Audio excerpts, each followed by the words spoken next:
Au-dessus du ciel, qui était sur leur tête, il y avait quelque chose de semblable à une pierre de saphir,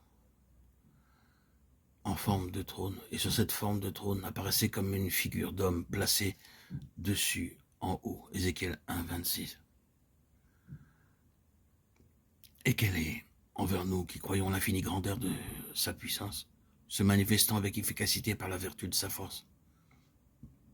Il l'a déployé en Christ, en le ressuscitant des morts, et en faisant asseoir à sa droite dans les lieux célestes au-dessus de toute domination, de toute autorité, de toute puissance, de toute dignité, et de tout nom qui peut être nommé, non seulement dans les siècles présents, mais encore dans le siècle à venir. Il a tout mis sous ses pieds, et il l'a donné pour chef suprême à l'Église, Éphésiens 1, 19, 22. Mais celui qui a été abaissé pour un peu de temps au-dessous des anges, Jésus, nous le voyons, couronné de gloire et d'honneur à cause de la mort qu'il a soufferte. Ainsi, par la grâce de Dieu, il a souffert la mort pour tous. Hébreux 2, 9. Pour l'instant, fixons notre attention sur Ézéchiel 28, tel l'aspect de l'arc qui est dans la nue en un jour de pluie. Ainsi était l'aspect de cette lumière éclatante qui l'entourait. C'était une image de la gloire de l'Éternel. Ce passage me paraissait bien résumer toutes ces prophéties. En effet, il ne s'applique pas seulement au premier chapitre de ce livre, mais il peut être vu à travers toutes ces prophéties, car tout y est déterminé en rapport avec la gloire du Seigneur. Il y a une correspondance très pratique et immédiate entre cette parole et nous-mêmes. Je suis sûr que parmi nous, pour la plupart, nous avons ce profond sentiment que le Seigneur veut faire une chose nouvelle.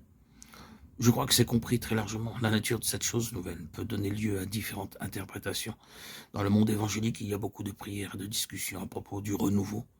C'est peut-être une autre manière d'exprimer qu'il y a ce besoin d'une intervention du Seigneur pour faire une chose nouvelle. D'autres l'exprimeront certainement différemment. Mais c'est parmi les chrétiens et partout où ils sont que le Seigneur doit faire une nouvelle chose et que le Seigneur veut un nouveau départ. Nous avons besoin d'être intelligents et de comprendre de quoi il est question. Le Seigneur a ses manières de faire et ses moyens pour agir, et nous devons les connaître si nous voulons être en harmonie avec le Seigneur dans tout mouvement qu'il se propose de réaliser. Quand Dieu intervient pour aller plus loin dans le sens de son divin dessein, il fait précéder ce mouvement en introduisant premièrement un instrument, et par cet instrument, il donne à son peuple une nouvelle compréhension de sa gloire. C'est une déclaration qui demandera à être vérifiée et confirmée. Mais la finalité de Dieu en toute chose, c'est la gloire. Ne faites pas d'erreur dans ce domaine.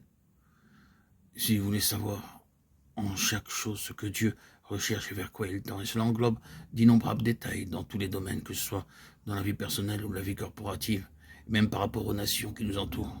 La réponse est que la finalité de ce que Dieu veut, c'est la gloire.